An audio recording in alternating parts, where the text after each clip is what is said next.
twavugaga saa 12 n'igice iraza kwakira ikipe ya abo Bugesera n'umukino ukomeye cyane rero amakuru rero ava muri camp cyangwa se mu mwiherero wa ekipe ya Rayon Sport aratubwira ko usibye Tsimanga Chilembi Ramadhan wavunitse kuri derby abantu barabyibuka yagize groin uyu mutsuca mu matako niwe twavuga Tsimanga nabonye yaratanze n'ubutumwa nyuma yo gutsindwa yego yatanze ubutumwa imbabazi yanganisha rwose abare yavuga ati nago byagenze neza ariko ubutabizagenda neza abandi bose rero bari tayari usibye nyine Tsimanga ubwo byumvikana neza cyane ko Emery arahari Yusudianye arahari ashobora kuba ari we nyine baza gukoresha umutima wa defense hanyuma rero ubwo bareyo bari muri camp cyangwa se bari mu mwiherero amafaranga bari bemerewe yagahimbaza musiki nago bayahawe kubera ko batsinzwe ku gikombe cy'amahoro ariko muri menshi bari bemerewe barababwiye bati muye mufashemo 100 namwe murye kabisa mumere neza n'imiryango yanyu kugira ngo mwitegure umukino wa Bugesera hanyuma ku ruhande rwa ekipe ya Bugesera naho dufitemo amakuru uko rero gahunda iteye muri Bugesera nabo bamaze kwinjira muri camp cyangwa se mu umwiherero w'ikipe hanyuma abakinnyi badahari harimo Aba Taizamu wabo Omar Aba yaravunitse naho hari ndetse na Mucyo Didier Junior umusore wo hakurya hangaha Nyagatare mu karere ka Nyagatare bamwana b'umuhanga Varo arahari barahari abandi bose barahari usibye Omar Aba na Didier Junior Mucyo abandi bose barahari ubwo rero prime nabo ngo rwose bayikubye kane prime bayikubye kane abanyabugesera Bugesera by the way yagiye muri lokale cyane bamaze iminsi igera kuri 2 nabo bari muri lokale cyangwa se bari muri lokale cyangwa se mu mwiherero aho ikibazo umuntu yakwibaza barahembye kuko meroka abakinyi rimwe nange baranze gukora imyitozo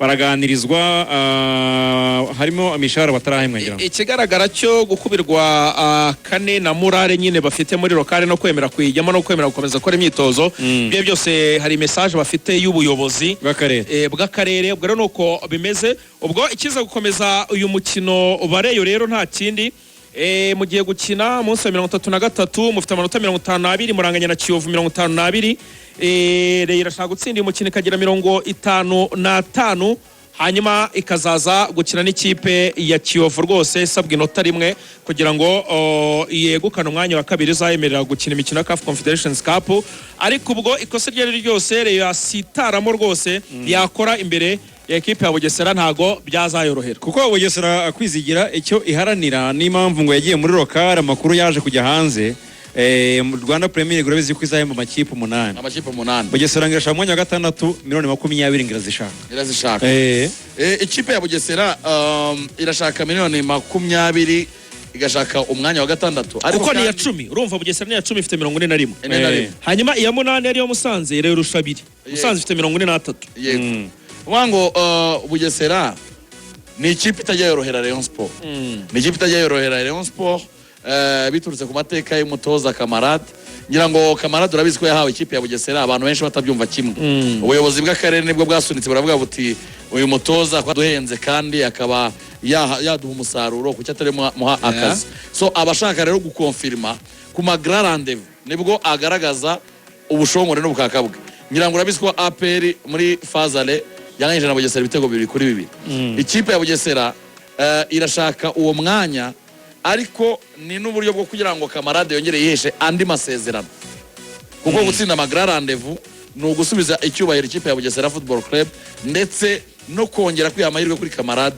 yo ko yakongerwa amasezerano yo gutoza ikipe ya Bugesera ni match komeye cyane rero kivuze hanyuma rigana ikipe y'ingabo z'igihugu irakina n'ikipe ya Elmerek umukino ubanza impamvu uyu mukino ukomeye abafana b'APR barakubwira bati igitego cya Dauda ntago turakibagirwa APR cyatumye bajya kuri Ferwafa cyane APR yasaga naho yatsinze umukino kuko Dauda yateye shot rikomeye aritera navuga ngo ku munota afugana kwa nyuma match ya APR ariko yitsinze 1-0 birangira arbitre yo ku ruhande cyanze yaje no guhanwa nkuko ari bizafana APR ntibanishimiye icyo cyemezo cy'umusifuzi bajya kuri Ferwafa nyuma bizanye ne kugumuko ariko APR kubera rekoro itari nziza bavuga ko ifite ku makipe yo muri Sudan nyuma yo gutsindwa na Al Hilal ibitego 4 bakeneye kuza gukonvenka abayobozi babo ndetse n'abafana bababwira bati siko yo muri Sudani yose akomeye sinako yose yadukanga.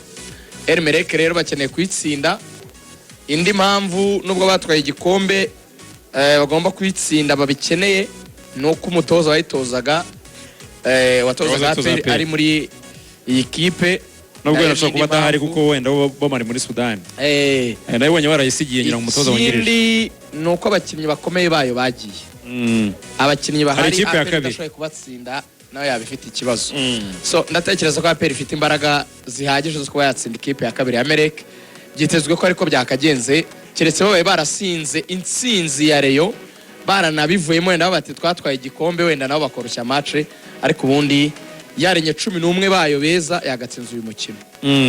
Hari abavuga bati ikipe ya Merreikh ikwiriye gukora God of Honor ngo bya Crystal Palace yakoreye ikipe ya Arsenal, ariko ishatse yabikora ndetse na Gicumbi ku cyumweru ikazabikora. Oya nubundi mu buryo bwa fair play, mu buryo bwo